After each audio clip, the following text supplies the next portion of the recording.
If you've been paying attention to what's been going on in England and the Ukraine over the last few months, and the appointment of Keir Starmer, I think he got like 20% of the votes, right? And he's now the Prime Minister and gets to decide rapidly and decisively what happens with English people's lives, right? And whatever other countries' lives that this country attempts to engage in, right? Or engage with. And what he's been promoting is heavily funding Ukraine, arming Ukraine, right? Giving them missiles, seeking permission from America and aid from America to arm the Ukraine and to facilitate or allow them to fire these missiles inside of Russian territory, all right? So that's what he's up to. He also tweeted, weirdly enough, right, blatantly and in your face enough, that he was sitting down to work with Blackrock, who are hedge fund managers, right? So these people, this company they're involved in, I think it's 10% of all interactions in the world. I'm not sure on the number, but they're involved in trillions and trillions of dollars, the movement of it, right? And if you follow companies that are nearly all companies, right, but in specific to what's been going on the last few years in England and Ireland, right, and across Europe and Western lands, you follow the companies that are involved in the building of modular homes and the construction. A lot of these companies are heavily owned by BlackRock, Vanguard, and these other mega business owners, right? We call them. They own. It's hard to find companies and businesses that these entities aren't involved in, right? So to have a prime minister sit down and speak with these people, like a meeting of minds, right? What plans are they coming up with? It's crazy stuff, right? Because BlackRock are also involved in hoovering up what's left of Ukraine over there, or rebuilding Ukraine, right? The same way, what's his name, Rumsfeld, I think, and Halliburton, right? These companies that they're involved in, or were involved in, whatever, they got the building contracts to build back up Iraq, right?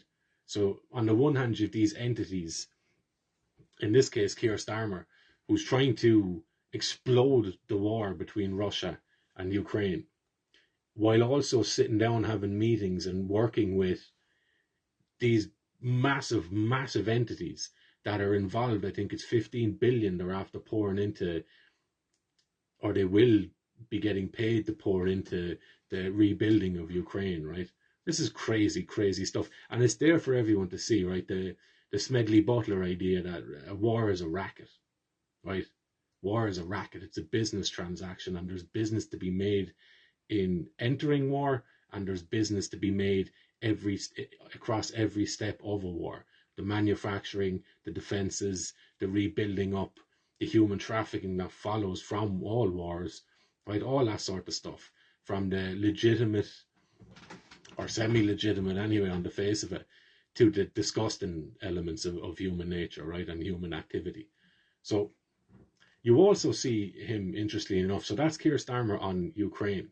And people say, well, what is there a need to cover the English stuff? Of course. Like, as it stands, there is very little difference between me covering Irish stuff, English stuff, American stuff, New Zealand, Australia stuff, because the same stuff, the same apparatus is just slowly squeezing and suffocating the life out of all of these nations, right?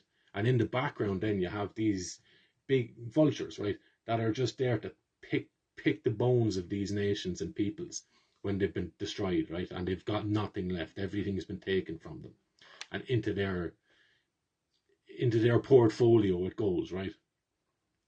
Keir Starmer, you also have him levying an inheritance tax on farmers, 40%, and with some, I don't know what to call them, like allowances that you can reduce that to 20%, right? Which that is inevitably going to lead to an assets-based business, farming, to now these farmers being in debt and having to come up with hard cash, right, to pay off that tax.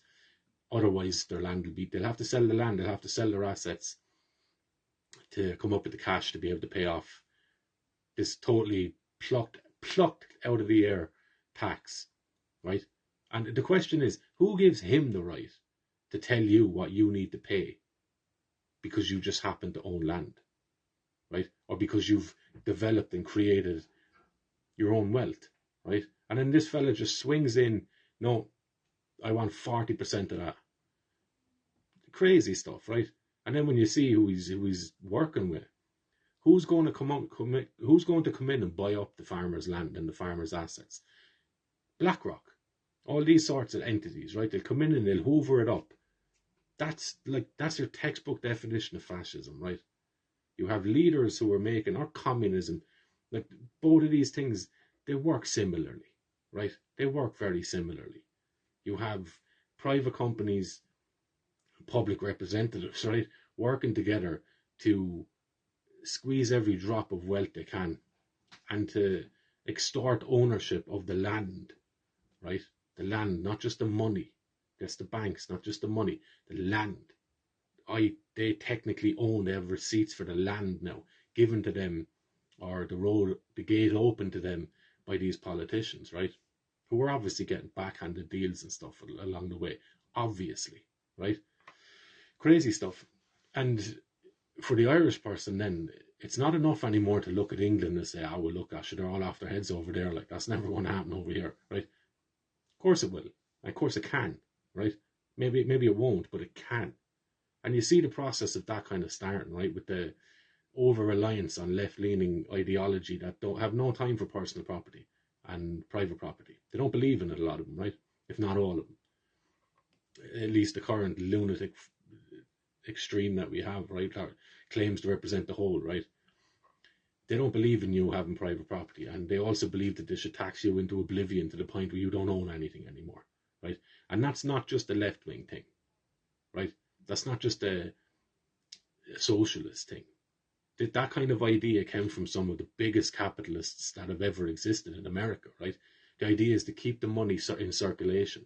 Don't allow people to sit on it too much. Because if you're sitting on your money, then I can't make money off it. So I want it in circulation the whole time.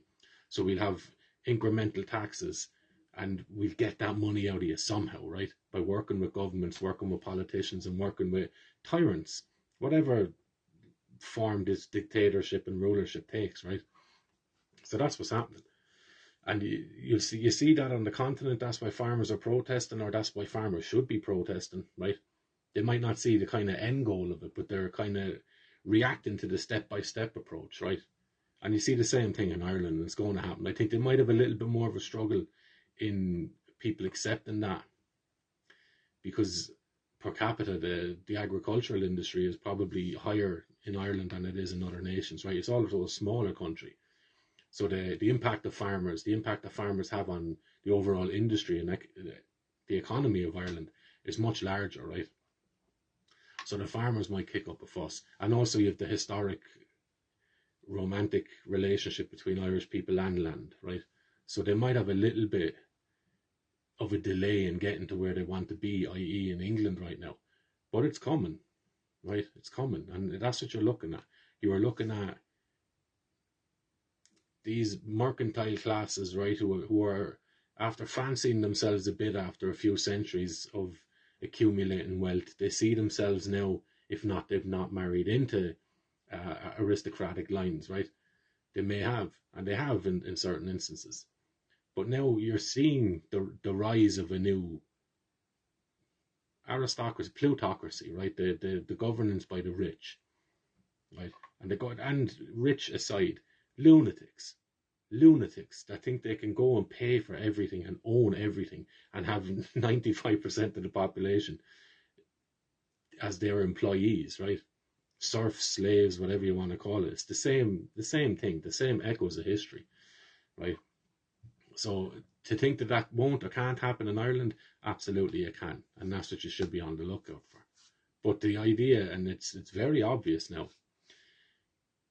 you have the leader of England, which is a massive player in geopolitics, whether people just because the empire dissolved, right, it doesn't mean they're not still up there, right? They are absolutely, right? They dominate the banking sphere. They dominate so many industries and areas, right? They retain their monarchy after all, right? There's reasons for that, right?